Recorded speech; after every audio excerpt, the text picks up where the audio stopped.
नमस्कार. स्वाभिमानी TV news चॅनलच्या बातमीपत्रात आपलं स्वागत. खासदार संजय राऊत यांनी केलेल्या बेताल वक्तव्याच्या निषेधार्थ धुळ्यात शिंदे सेनेने केले जोरदार आंदोलन.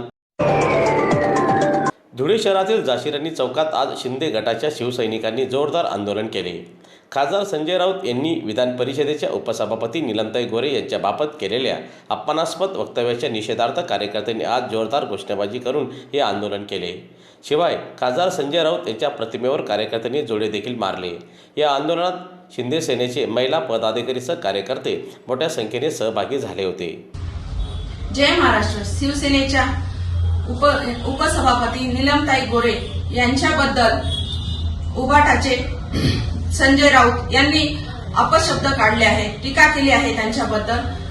याबद्दल आम्ही शिवसेनेचे जिल्हा प्रमुख सतीश तात्या महाले यांच्या नेतृत्वाखाली सगळे शिवसेनेचे पदाधिकारी यांनी जोडे मारो आंदोलन केले आहे. यानंतरही त्यांनी अपशब्द काढले तर त्यांना आम्ही बांगड्यांचा आहेर पाठवू हा शब्द देतो. यानंतर त्यांनी अपशब्द काढले तर यानंतर आंदोलन करण्यात येईल असा इशारा आम्ही त्यांना देतो. जय हिंद, जय महाराष्ट्र.